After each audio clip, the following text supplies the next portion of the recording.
आलम और मैं इस वक्त मौजूद हूँ पार्लियामेंट स्ट्रीट पे।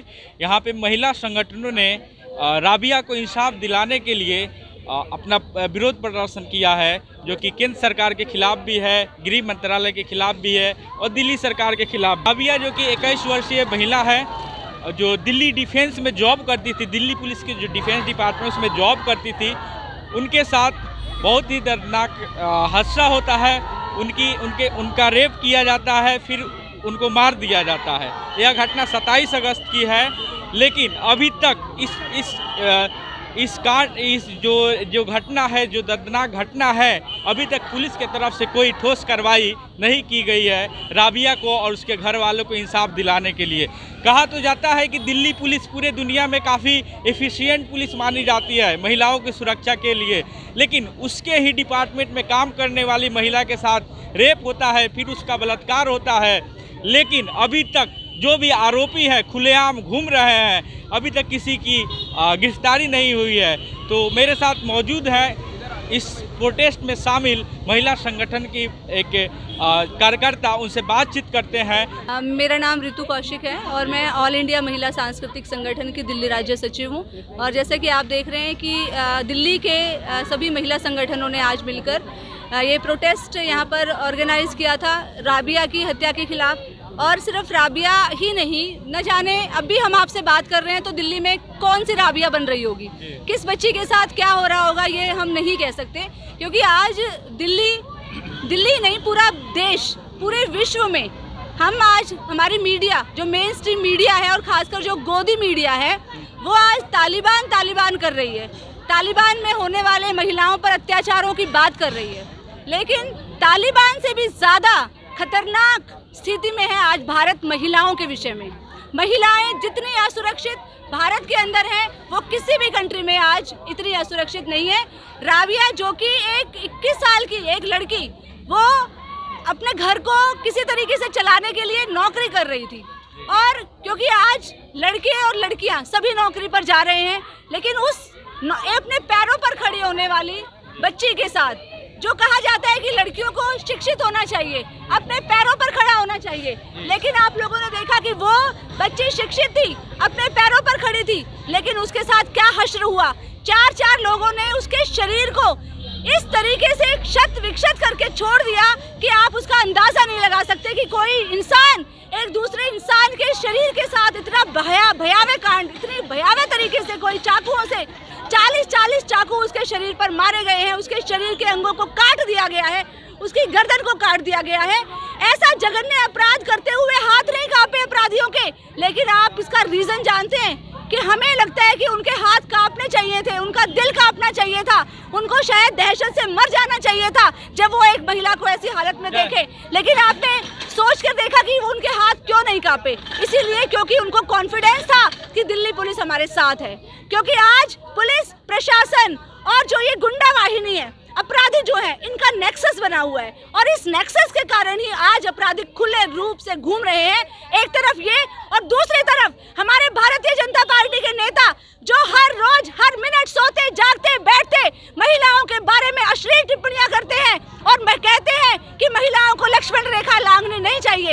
ऐसे ये इस तरीके की जो उनके बयान है, ये क्या मानसिकता तैयार करते हैं महिलाओं के बारे में कि महिलाएं कुछ भी नहीं है, जब चाहे उनको मार दो, जब चाहे उनके साथ बलात्कार करके फेंक दो। तो इन सब के खिलाफ बीजेपी नेताओं को अपनी जबान बंद करनी होगी। आज हमारे देश में संविधान लागू है, मनु संहिता लागू नहीं है। इस मनु संहिता का हम विरोध करते हैं और जो जितने भी भारतीय जनता पार्टी के नेता महिलाओं के खिलाफ बयान देते हैं, उनकी हम आलोचना करते हैं और सरकार से मांग करते हैं उनके खिलाफ कड़ी कार्रवाई होनी चाहिए। और हम दिल्ली सरकार से और गृह मंत्रालय से ये मांग करने आए हैं कि राबिया के हत्यारों को तुरंत पकड़ना चाहिए। आखिर पुलिस कर क्या रही है? सिर्फ एक अपराधी को पकड़ा गया है अभी तक, कितने शर्म की बात है। उसने खुद सरेंडर किया, उसको भी पकड़ा नहीं, उसे खुद सरेंडर उसने किया है तब। तो इसीलिए हम ये विरोध प्रदर्शन कर रहे हैं और ये विरोध प्रदर्शन हमारा खत्म नहीं होगा। ये दिल्ली के गली गली, नुक्कड़ मोहल्ले में हम इसको करेंगे और ये कर भी रही है महिला। आपका क्या नाम है? मेरा नाम रिजवाना है। आप कहाँ से आई हैं? हम ओखला जामिया नगर से।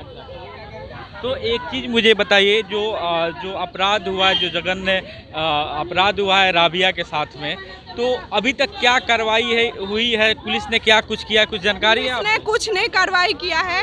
उनके माँ बाप का बुरा हाल है, वो गुजारिश कर रहे हैं कि इंसाफ चाहिए। मुआवजा का कोई नेता ऐलान करता है लेकिन उनको मुआवजा नहीं चाहिए, वो कह रहे हैं कि हमें इंसाफ चाहिए। तो पुलिस क्यों सो रही है? हम क्या कहते हैं, उन राबिया के कातिलों को जेल तक पहुंचाने का काम करेंगे और जब तक वो कातिल जेल नहीं जाएंगे जब तक हम संघर्ष करते रहेंगे हर गली हर मोहल्ले में। और हमारा जारी है और हम कर रहे हैं और करेंगे, बड़ी तादाद में करेंगे। इस दुख की घड़ी में क्या आप लोगों ने राबिया के माँ बाप से मिलने की कोशिश की? आप लोग महिला संगठन से हम लोग मिलकर आए हैं। एक बहुत आदमी कोई बुरी हालत है उनकी। उनके पिताजी तो बिल्कुल बदहवास हो गए हैं और माताजी की भी हालत खराब है। हम लोग लगातार उनके साथ संपर्क में हैं। ये बहन तो पहले दिन से ही उनके पास गई हैं और मिली है उनसे। अच्छा, तो अब एक चीज़ मुझे बताइए, जो दिल्ली पुलिस पूरे दुनिया में या देश भर में कहती है कि सबसे कार्यकुशल हैं हम, और उनके ही डिपार्टमेंट में काम करने वाली लड़की के साथ यह अपराध होता है और अभी तक अपराधी खुलेआम घूम रहे हैं, इस पे आप क्या कहना है? देखिए, जो केंद्र की सरकार है और जो केंद्र की पुलिस है वो उनके पूरे मुट्ठी के अंदर है। और जब ये नया जो कमिश्नर आए हैं उसके बाद दिल्ली के अंदर बहुत सारी ऐसी सामूहिक रेप की घटनाएं हुई हैं। अभी कुछ दिन पहले शमशान घाट में एक 10 साल की लड़की को जिंदा जलाया, 9 साल की बच्ची को। नरेला के अंदर दलित लड़की के साथ बलात्कार करके गुड़गांव में मारा उसको। अब फरीदाबाद के अंदर मारा। और अभी ये जो जहाँ कार्यस्थल पे काम करती थी उसको किस तरीके से पुलिस के साथ साठगांठ करके मारा है और पूरा बचाने की कोशिश कर रही है। जो ये दिल्ली की सरकार और हरियाणा की सरकार, दोनों सरकारों के बीच में ये केस हुआ है और दोनों सरकार चुप्पी तोड़े और जवाब दे कि जो कार्यस्थल पर जो महिलाएं काम करती हैं उनकी सुरक्षा सुनिश्चित करें। और जो गृह मंत्री अपने आप मोदी सरकार कहते हैं बेटी बचाओ बेटी पढ़ाओ, तो ये झूठे नारे हैं। हमें अब उनसे सुरक्षा करनी पड़ेगी हमारी बच्चियों की। तो आज जो हालत है, महिलाओं को जो सुरक्षा दे नहीं सकते हैं तो उनको गद्दी पे बैठने का कोई अधिकार नहीं है। अच्छा, आप लोग उनके राबिया की माँ बाप से भी मिले हुए हैं और उसके साथ जो बर्बरता पूर्वक जो गुनाह किया गया है, जो अपराध किया गया है, तो अगर पुलिस अभी तक तो 27 अगस्त की बात है, आज 8 तारीख हो गया, सितंबर 8 तारीख, लगभग 9-10 दिन बीत चुके हैं, लेकिन कोई ठोस कार्रवाई नहीं हुई है और ऐसा लग रहा है कि आगे भी नहीं होगी, क्योंकि हरियाणा पुलिस और दिल्ली पुलिस दोनों के बीच में है। वैसे तो दोनों जगह बीजेपी की सरकार है, दिल्ली पुलिस भी गृह मंत्रालय के अंतर्गत आता है। अगर कार्रवाई नहीं होती है, आप लोग अलग अलग महिला संगठनों से हैं और अलग अलग जगहों से आए हैं, तो फिर आगे आप लोग क्या करेंगे? राबिया के साथ आगे हम लोग जो है, हम लोग ये अपने गली मोहल्ले नुक्कड़ सब जगह से हम लोग मजबूती के साथ निकालेंगे और नहीं होगा तो हम जो है क्या कहते हैं, रोड जाम करके हम प्रदर्शन करेंगे और करेंगे बहुत सारी संगठनों के साथ मिलके। और जब तक कानून नहीं बनेगा महिलाओं के लिए, जब तक हम लोग अपना संघर्ष जारी रखेंगे। इसके परिवार के आने वाले थे, लेकिन माँ की और पिता की बहुत हालत खराब है, तो उन्होंने ये कहा कि हम आज नहीं आ पाएंगे, किसी और दिन बड़ी संख्या में प्रोटेस्ट करेंगे। आज हम टोकन के रूप में तमाम दिल्ली के महिला संगठनों ने अपना विरोध जताया है और हम लगातार सड़कों पे उतरेंगे जब तक उसके पूरे जो आरोपी हैं वो अरेस्ट नहीं कर लिए जाएंगे तब तक। मेरा सवाल ये है, सबसे पहले ना सरकार को अपने कानून लागू जो ये कराए, पुलिस स्टेशन की हालात सुधारनी पड़ेगी। कोई इंसान अगर कुछ होता है ना तो वो कानून जो है महिला के लिए, पहले वो हमें ऐसा, जब हमें कोई रिपोर्ट लिखानी होती है, कुछ भी करना हो तो पहले हमें ही ऐसा लगता है मुजरिम हम ही हैं। पहले तो पुलिस वालों से डर लगता है। सबसे पहले तो पुलिस अपना रवैया बदले कि जब जिसके साथ जो चीज़ हुई उसकी बात सुने। पहले वो पान खाएंगे, गुटखा खाएंगे। और सबसे पहली गलती हमारे जो है देश में पुलिस की, पुलिस लापरवाही बरतती है। मतलब जो मुजरिम है वो घूमता है और जो परेशान है, जो विरोधी है वो परेशान होते हैं। उनको बैठा के घंटे तो क्यों नहीं मुजरिम खुलेआम घूमेगा। और आप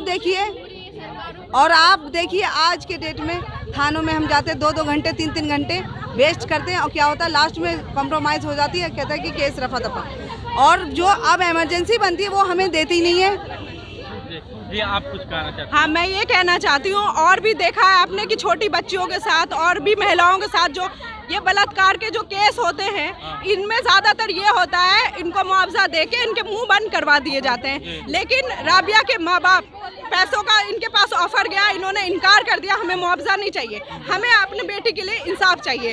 और इसी इंसाफ की लड़ाई में हम सब उनके साथ हैं और हम लड़ेंगे जब तक वो लोग अपराधी जेल नहीं और जाएंगे। एक बात सुनिए, मुआवजा देने से क्या इज्जत वापस आ जाएगी या औरत वापस आ जाएगी? मुआवजा देने वाले पहले आपने आपको तुम्हारे घर में हम कर देते, मुआवजा दे देते। बिल्कुल बिल्कुल।